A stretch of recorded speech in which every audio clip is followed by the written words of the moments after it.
He's up late to give you the news you can't get anywhere else early. He fights for truth and justice and the American way. Please welcome our pal from the Paragon Trust Company, the real Tony D. Tony D'Angelo. All right, the one and only Tony D'Angelo joins us every single Tuesday. You want to find him outside of here? Well, you can go online at the X, Tony D'Angelo 7. Of course, he's got his own YouTube page, a must-follow in both cases. Tony, good morning. Good morning, Lee Elci. Good morning, everyone. Proud to be among you. All right, so we are starting, I believe, today with you want to talk about Tony Wong first? Is that what you want to? Oh, no. Okay.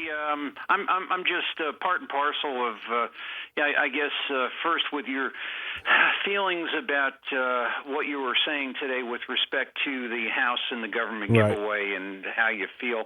I, too, am angry, that there's just this arrogance on the part of government right across all parts of government, Democrat, Republican, Martian, German, some worse than others, about, how they're dealing with our money. Now, I heard the chairman of the Republican Party, Ben Proto, yesterday saying that corruption does not drive people to the polls. Well, I might respectfully differ with that. Maybe once we're through today, people will get an idea of what's really happening out there, regardless of what politicians tell you. And today, likely, I'm talking to you. The other people were just here. One thing, and this is the thing, like you hit a bell in my head today, government's really good at just handing away our money. And think about this, because I've got to face this constantly. Now, this is April 15th. People were scratching around. They don't have the money to pay their taxes. They can't even pay their groceries, for crying out loud, their grocery bill. The political class just, kind of just does whatever it does, and they tell us it's for our benefit. Now, I'm living in the world right now. Perhaps I am a little bit saddle sore.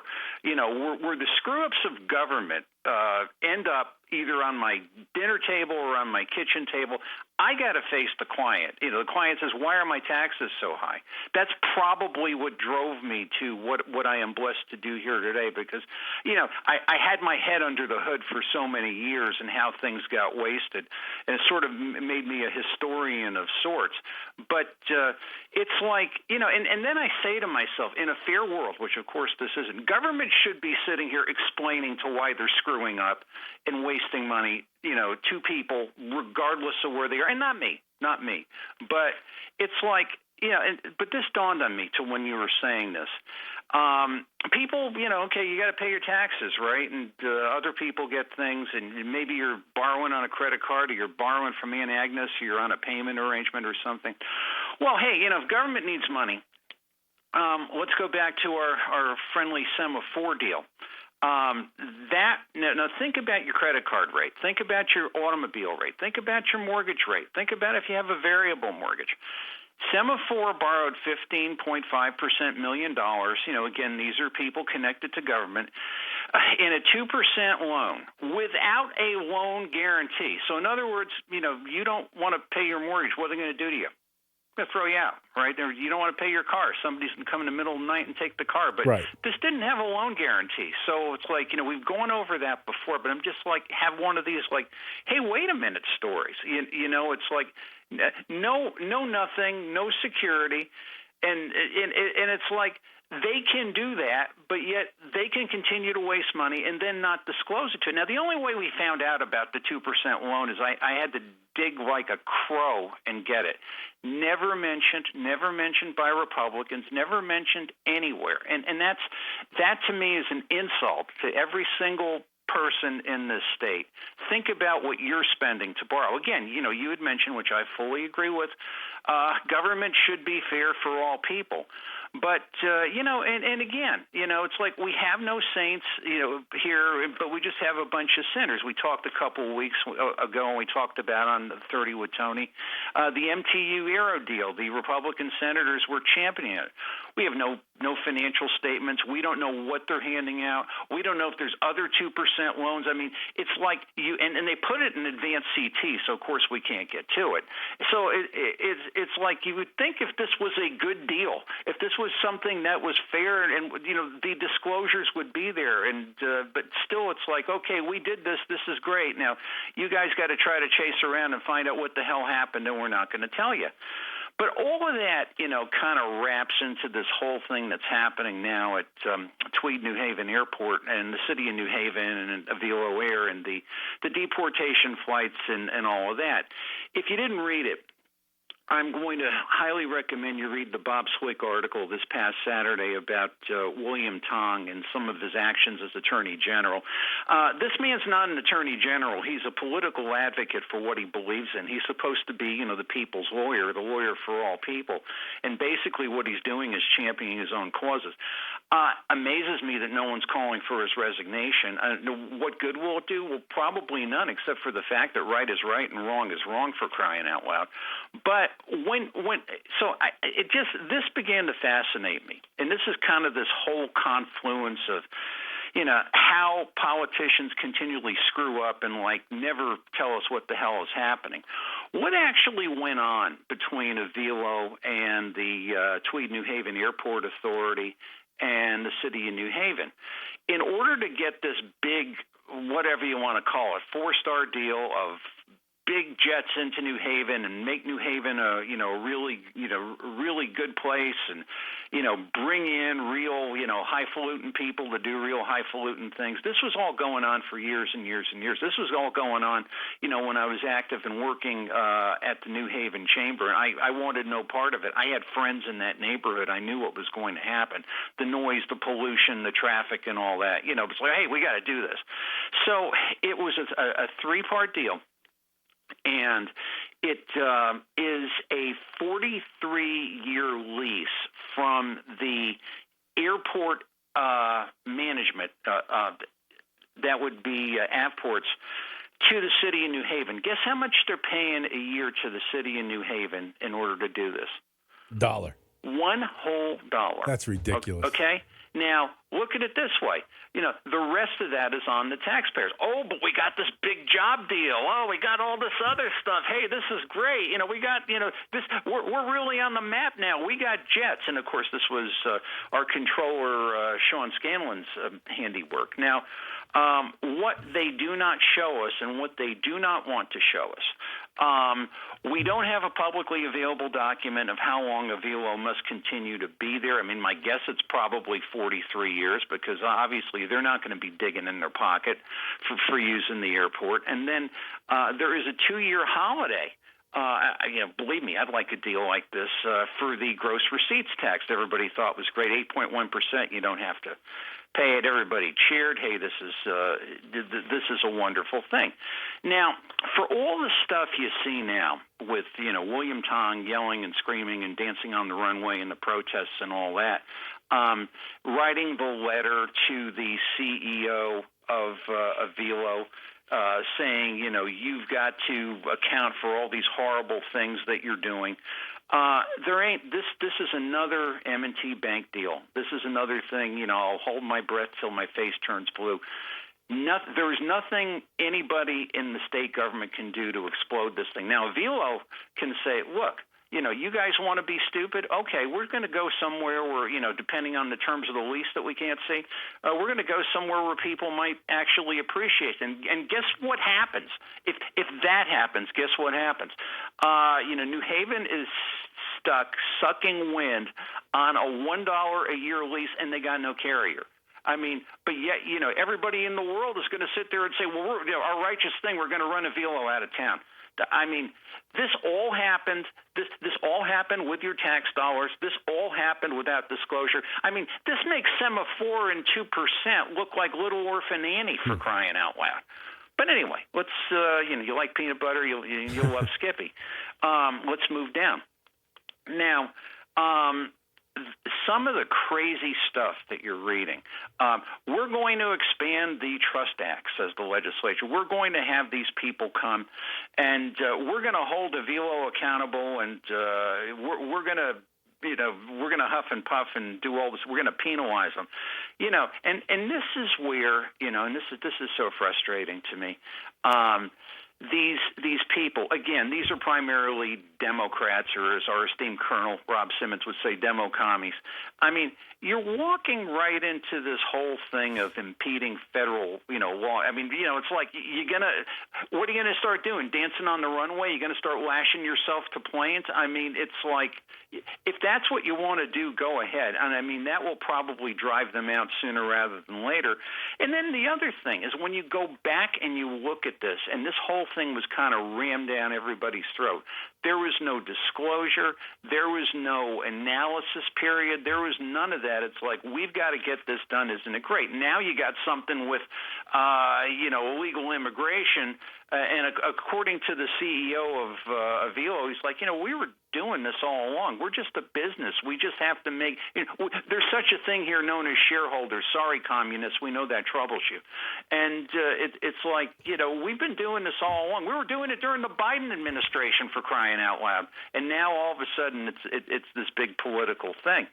And I mean, it's the couple of other things we can mention along the way. It's I don't know where this goes. I don't know what happens, but I mean, basically, they can continue to fly. The state can't do anything. Yeah, the state can raise the fuel tax, or maybe have a punitive fuel tax or something like that, to where they say, hey, this is not within the agreement. Again, we can't see the agreement. And it's just this whole thing of when whim and whimsy, and Bob Swick did a great job of this, explaining it, starts to get in the way of any sort of responsible policy, and they're just playing with our tax dollars. Job development deal, isn't this great? And then something happens where they don't like. The whole thing collapses. The whole thing collapses, on the citizen's head.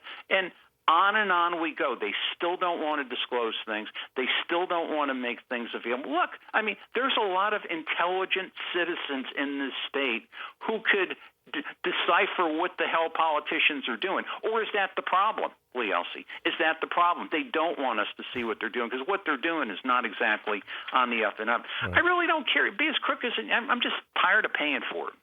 Well, listen, that's something I've been saying forever and ever and ever. Let me ask you, so could this lead to, I mean, it seems like this could lead to maybe them telling Fuller, the owner of Full Power Radio, that they don't like what I'm saying on the radio, get rid of me, or, maybe start to really go overtly harass folks who are contributors to Republican causes. I mean, it seems to, I know this is, Avila's got a business to run, and they want to run it, and they do it any way that they want to run it. Who is the state of Connecticut to jump in on this? Well, and it's just such a lack of foresight and oversight on the part of politicians. I'm using that word generically, but when they were putting this whole thing together, and Scanlon and his smiling face is, this is a wonderful thing and this is going to make us big time, did it ever dawn on them, as it would have dawned on you, as it would have dawned on me, or any, whatever you want to call it, non-politically motivated person, to say, well, what if this thing goes south? What if this, we end up in a situation where they do something distasteful? Do we have an out clause? What would our out clause be? And it's always this thing of get it done. Don't show us the details, and then when the thing explodes, we all got to rush in our pockets and pay for whatever in the heck else they did. Yeah, it's like, to your point, Lee Elci, it's this whole irrationality of let's not look at how things actually work and how goods and services actually work.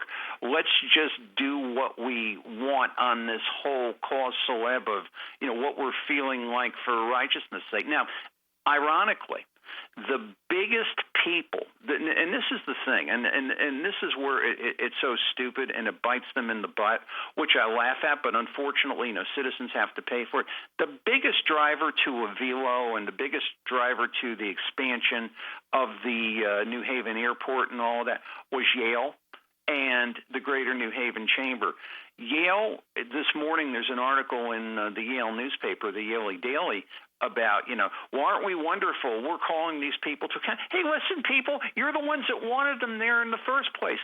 We had to pay for your mess, and now you want them out. It's just it is like so insane, and nobody tells you the truth, and nobody discloses anything. Tony D'Angelo is our guest. Tony D'Angelo 7 on the X. Of course, on Thursday he unleashes a YouTube video. All right, Tony, where do we want to go to wrap this up today? What else you got? Well, put it this way. I mean, the only thing, and I'm thinking about this very seriously, I think we need a citizen DOGE in Connecticut.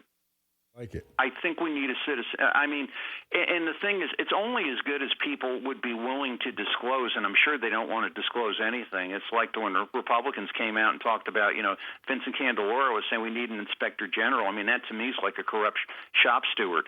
It's like, show us the damn record, show us the damn documents, and let's see what's happening. We are the ones that are paying for it. We are the ones that are subsidizing whatever in the hell they want to do, and they don't disclose it, and they don't tell us. I mean, it's like, hey, maybe we might have a good idea. Maybe we might have, a fresh perspective on something, because obviously the perspective you got continually drives us into the gutter.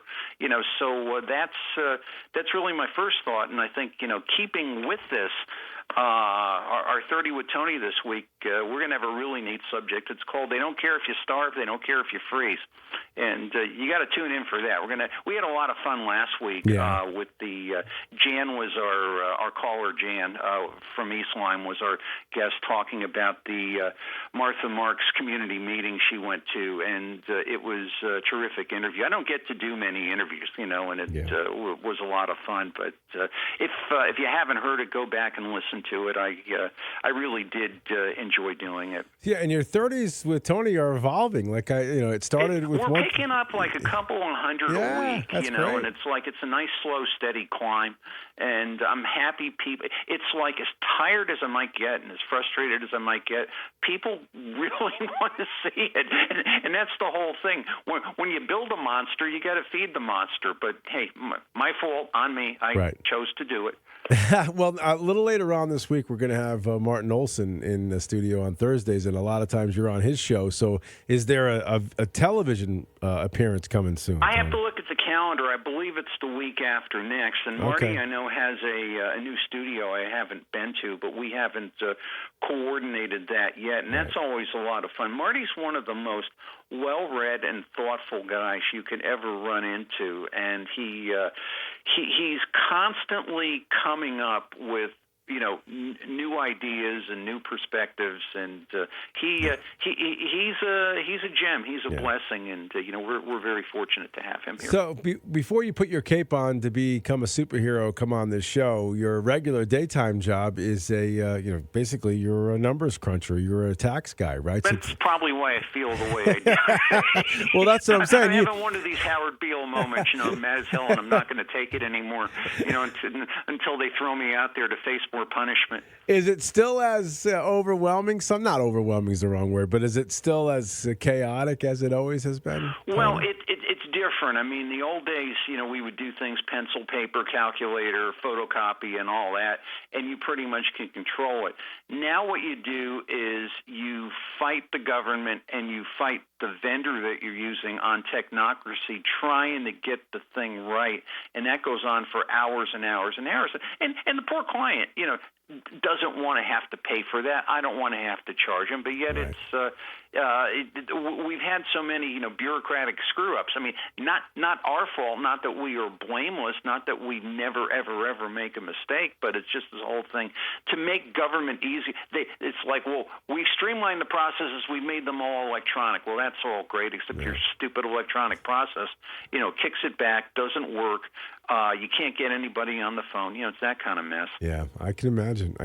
Tony D'Angelo 7. Check out the YouTube page. Always an honor, my friend. Thank you.